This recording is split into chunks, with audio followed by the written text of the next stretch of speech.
Hello and welcome to this video, a beginner's guide to Fold3 Library Edition.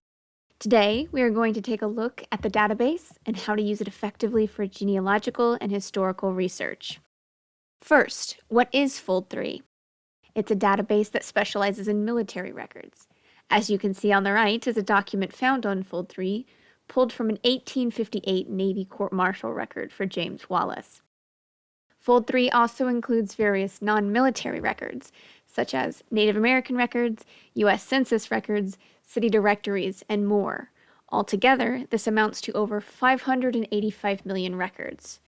Fold3 is owned by Ancestry, and therefore some of Fold3's records are integrated into Ancestry's collection.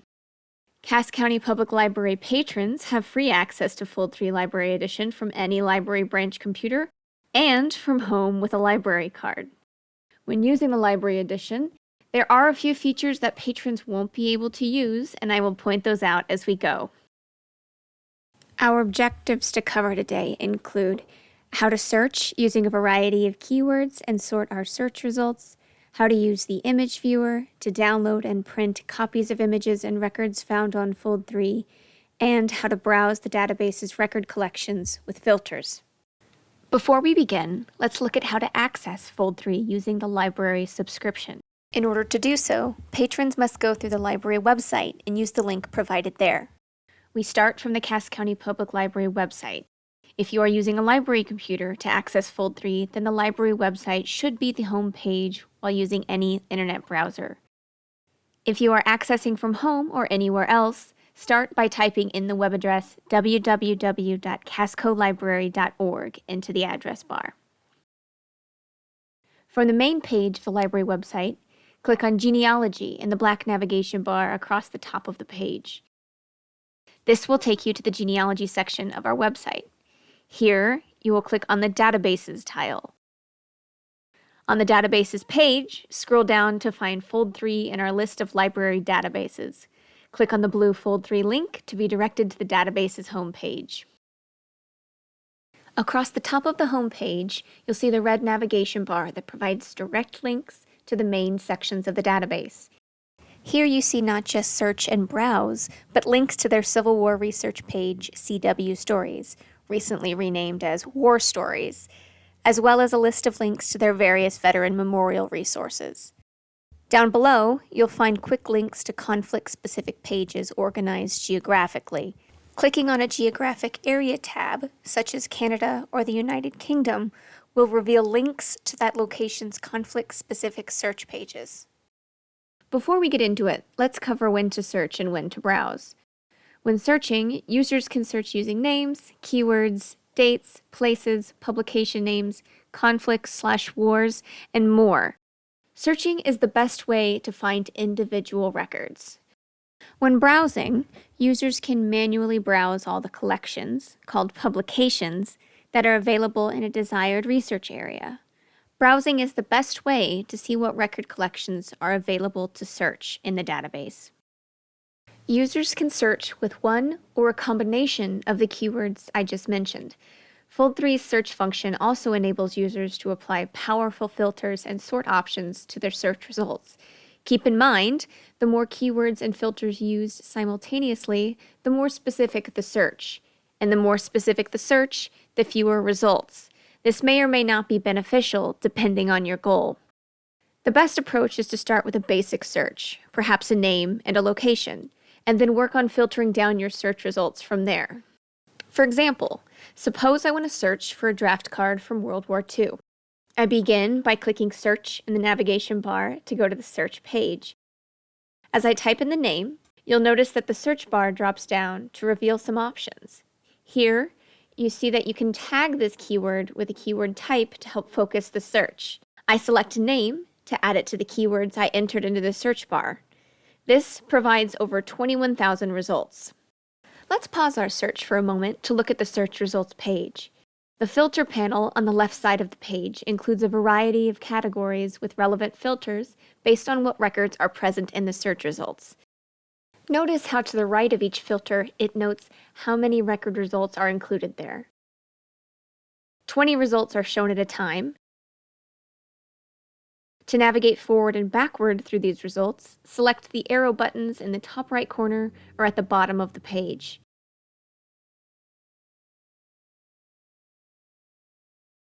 The sort feature allows users to organize the results based on various criteria. By default, the results are sorted by relevance, how closely they align with the keywords or filters you have applied. The other sort options include A to Z, or alphabetical order, recently updated, meaning the more recently added and updated records will be moved to the top of the results, and oldest first or newest first. This will be chronological order beginning either with the oldest or newest record. The last button here is the OCR toggle, optical character recognition, meaning text that has been scanned by a computer from a photograph or printed document. The toggle determines whether or not search results containing OCR are included. Each result provides a brief summary and partial transcription of the record, and under the clickable blue link, you can see the title of the publication the record is pulled from, and how many pages or images the record is attached to. You can also see here whether or not the record is digitized and has an image attached, or if it is simply indexed. Now, back to our search. To filter our results further, I select Add a Place from the top of the filter panel on the left. In the window that opens, I select United States of America from the Countries column. You'll notice the states may not be in alphabetical order. Click on the arrow to the right and select the Sort A to Z option. I can then scroll down to the ends and select Nebraska. I can filter further to a specific city, but for this search, I want to include the entire state. I then click the red Add Place button to apply it to my search. I could also accomplish this by typing Nebraska into the search bar and selecting Place as the keyword type from the drop-down list. I then select the World War II filter. This narrows down my results further to only those that are tagged with World War II. Now that my search results are much more manageable, at this point I could choose to scroll through the results to locate the record I'm looking for. However, I can also choose to filter further instead. I now have two options. One, I can type draft into the search bar and select World War II draft registration cards tagged with the publication name type, or I can scroll down and select it from the publication name section of the filter panel on the left. Either option accomplishes the same thing. And as luck would have it, the record I'm looking for is now at the very top of the search results. Here we can see that this record has 2 pages, and it comes from the World War II Draft Registration Cards collection. To view this record, we click on the blue link to be taken to the image viewer. Now let's look at another search example. Enos Robinson, who served during the Civil War, and his wife Mary. We are looking for a pension record for Enos, and maybe even a widow's pension for his wife. Again, we start with a name, Enos Robinson, and we can also add a second name, Mary Robinson. Both are entered and tagged as names. Then use the Add a Place filter, or simply type the location into the search and use the drop-down list to tag it as a place keyword. Next, we add a conflict filter, since we know we are looking for records related to the Civil War. We can use the U.S. Civil War filter, which includes records for both Union and Confederate soldiers. However, we might try either of the other filters for other searches when we want to limit our search to only Union records or only Confederate records, respectively. From the publication type section of the filter panel, select pensions, or you can type pensions into the search bar and scroll to the pensions option tagged with publication type. You have the option of scrolling through the results or sorting further. For now, let's see what we can find by scrolling. So as we scroll, we see that we have several options with the same names. Here we see a Civil War widow's pension result for Enos Robinson. We can see which of our search terms are included in this record as highlighted on the right. We know the soldier we are looking for served in the infantry and that he belonged to Company K, and his regiment was the 144th New York Volunteers. This result has more pages than the others, which means that it's likely the entire application packet for the widow's pension. Using the image viewer, we can see that this packet includes various records. For example, on page 9, we have Enos's death notice from the Surgeon General. We also have a marriage record, which includes Mary's maiden name, Mary Oliver. Page 24 is a reissue to include daughter Esther Robinson Lewis, which includes milestone dates and details about the children and more. Page 115 is a summary that includes pension certificate numbers and details about Mary, Daniel, and Esther. Also included here will be testimony by friends, family, associates, details about a former wife and another daughter, and much more. Using the tools provided by the image viewer, users can print, download, and save these images, as well as share links to view them with others and add them to family trees on Ancestry. Let's look at some of the tools and options provided to us with the image viewer on Fold3. Starting on our left, we have the Image Information panel, which contains a summary or transcription of the record's information. Clicking this button here will hide or show this panel. Along the far right side, you'll find buttons for zoom. Here is zoom in and zoom out. Below that is the Fit to Window button you can use when you've zoomed in and want to see the whole image again. The next button contains the brightness and contrast slider to adjust the image, as well as the invert toggle to flip from positive to negative and back. This button will rotate the image 90 degrees, and the last one here makes the image viewer full screen. To navigate back and forth through the images, if your record has multiple pages, use the arrows at the bottom here. You have the option to view and use the film strip, which can help when navigating through a single record or between multiple records in the same publication collection.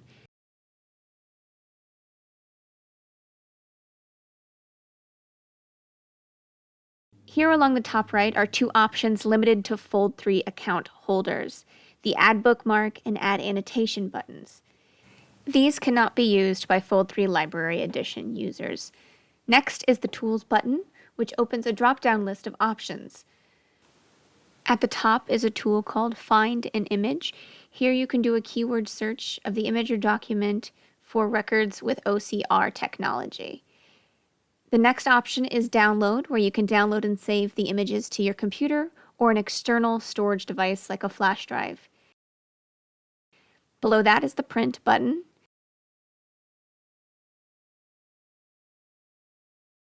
The Add to Memorial button is not available for Library Edition users, but can be used by those with a personal Fold3 account to attach an image to a veteran memorial in the memorial database on Fold3. However, all users can click Share to share a direct link to this image or post a link to Facebook or Twitter. Here is the Browse dropdown, which we will get to in a moment. Finally, the green Ancestry button allows users to attach the image to a family tree created with a personal Ancestry account, even a free account. However, users must log into their Ancestry account to do so. To return to your results, you can use the Go to Previous Page arrow to go back. If we start on the Browse page, with all 642 publications noted in the dark gray bubble to the right of the column title. From the Conflict/War filter category, we select World War II, leaving us with 165 publications. From the Publication Type filter category, we select Drafts. Now we have just 2 publications.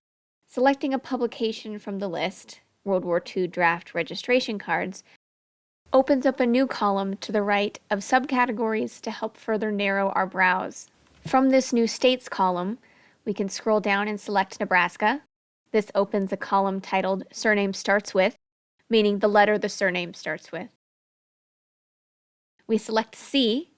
From the new column, Surname Starts With 2, we select CL.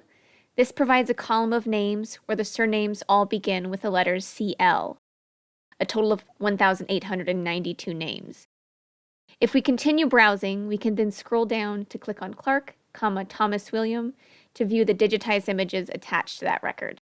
We have arrived at the same record we found when using the search feature before. You can see that because we were looking for a specific record, searching got us there with fewer clicks. That doesn't mean you can't use Browse in this way. It's really just a matter of personal preference. However, what if we are approaching our research with a less focused goal? Instead of a specific record, we want to view all record collections pertaining to an area of research. For example, perhaps I'm looking for a Civil War Southern Claims Commission record, but I don't know which state or individual I'm specifically looking for. Maybe I'm trying to cast a wider net after a failed search attempt. To start over from scratch, I can select Reset from the top of the filter panel. From here, I can go to the publication type category of the filter panel and click on See All to view all possible publication types. From the window that opens, I can scroll down, select Claims, and then click Done. Because I haven't applied any other filters, my options are limited to claims, but extend beyond just the Civil War. You'll notice that the Eastern Cherokee applications are also included here. Sometimes, using fewer filters is better. Notice how when I select the U.S. Civil War conflict filter, some of the collections I might like to browse go away. From here, I can browse through one or all of these collections as desired. I could also select a publication and use the search bar in the top right to combine my browse filters with a keyword search of just that collection. For example, I select Southern Claims, -barred and disallowed, and with it highlighted, I can search for the name Melvin Johnson. You'll see that Fold3 has automatically applied the necessary search terms based on my browse. Going back to our browse, however, I can also continue to narrow down my results. I can select a state, then a county, and then an individual claim, such as North Carolina, Bertie County, and then Joseph H. Etheridge. If at any point I want to go back to browse a different collection or select a different subcategory option, I can use the gray arrows on either side of the browse window to navigate to the left or to the right. When I find a record with an image I'd like to view, I simply click on the thumbnail to be directed to the image viewer. Here, you'll see that the Browse dropdown matches the browse window I was just using. But what if even after all of my excellent help, you are still struggling when using Fold3? Fold3 provides users with access to its own training center with tutorials, tips, informative videos, and more.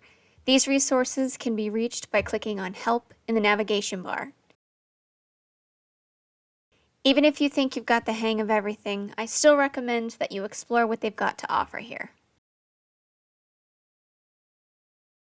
And that's it for now. Thank you very much for watching.